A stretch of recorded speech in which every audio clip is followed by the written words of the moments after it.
Mais uma vez política, a ideia hoje é repercutir o depoimento do ex-ministro Sérgio Moro, que pode ter implicações bastante relevantes para o quadro político, sobretudo para a agenda em torno da possível interrupção do mandato presidencial. Mais do que o conteúdo em si, que já é de domínio público, do depoimento, a ideia é tentar fazer uma ponte com o que o discurso trouxe do ponto de vista dos próximos movimentos de agentes importantes no atual cenário. Então, basicamente, o discurso é um resumo de uma tentativa de pressão barra negociação em torno de substituição em alguns postos da Polícia Federal, mas o que me parece mais relevante no discurso é como ele coloca no centro do debate político os membros do governo filiados às Forças Armadas. Isso é relevante porque a atual discussão em torno de interrupção do mandato tem como principal particularidade, na minha leitura, uma presença central das Forças Armadas nesse processo. Me parece que é isso que distingue os movimentos de impeachment do ex-presidente Fernando Collor e da ex-presidente Dilma. Esse protagonismo dos militares na atual cena política brasileira, força essa que talvez seja comparável apenas ao momento da transição para a democracia completada com a Constituição de 1988. Então, até aqui, as sinalizações públicas dos nomes das Forças Armadas guardam algum grau de ambiguidade. A ambiguidade essa marcada pela tentativa de preservar o poder e as funções institucionais das Forças Armadas previstos no texto constitucional, mas, ao mesmo tempo, a tentativa de fazer sinais de aproximação em relação ao governo, até porque é um governo formado por nomes relevantes das Forças Armadas. Então havia sempre uma ambiguidade de um apoio a determinadas teses do presidente, tais como, por exemplo, uma ideia de que o Supremo Tribunal Federal teria, em alguns momentos, extrapolado as suas funções, ou seja, um processo intenso de judicialização.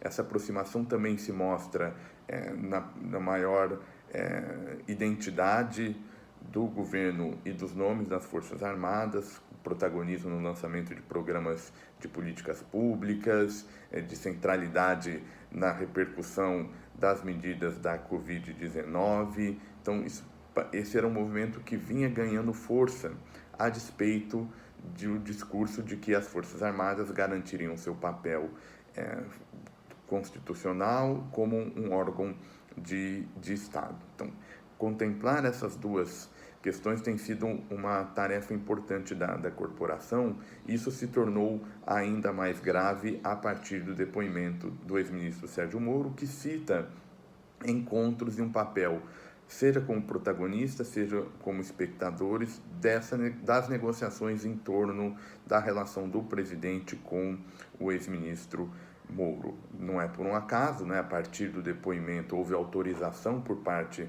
do ministro do Supremo, Celso de Mello, para o depoimento, inclusive, desses nomes das Forças Armadas, né, que compõem a centralidade do governo. Então, daí a ideia de que as Forças Armadas vão ter um papel diferencial nesse cenário. Então, a partir desses depoimentos, de toda a repercussão, o que a gente já começa a assistir que são críticas à decisão do ministro por tornar mandatória a participação, inclusive, eventualmente, se não comparecer num primeiro momento, com um quadro, com a possibilidade de coerção coercitiva, enfim, certamente é uma delicadeza do ponto de vista da corporação, que é um problema que nasce com a administração do presidente Bolsonaro, que traz esse protagonismo das Forças Armadas. Então, confundir Estado com o jogo político cotidiano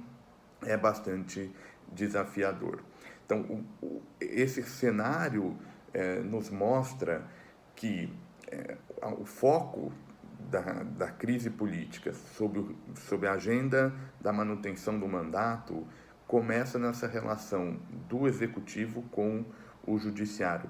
Esse é um elemento que distingue o cenário atual da conjuntura momentos antes do impeachment da ex-presidente Dilma.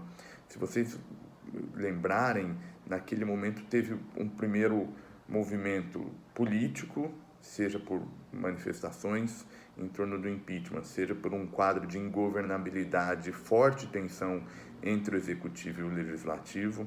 A partir desse cenário é que se começou a ganhar força a ideia do impeachment. Então, um segundo momento foi, de alguma maneira, encontrar um canal jurídico para esse processo.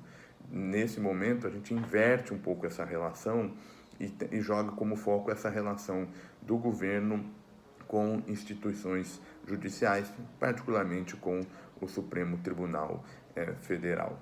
A partir dessa equação é que a gente vai entender os próximos movimentos, mas, de todo modo, me parece que a incerteza política ainda deve permanecer em patamares muito elevados, né? Encontrar um outro equilíbrio que fuja de uma ideia de interrupção do regime democrático, que me parece fora de um cenário crível, não há apoio social e institucional nessa direção, e uma alternativa a esse cenário de pressão política que ganha cada vez mais força. Então, de todo modo, a implicação econômica ainda segue bastante negativa desse processo, contribui para um patamar de incerteza muito elevada, e a gente segue acompanhando os próximos passos e repercutindo aqui com vocês para ter uma análise cada vez mais acurada.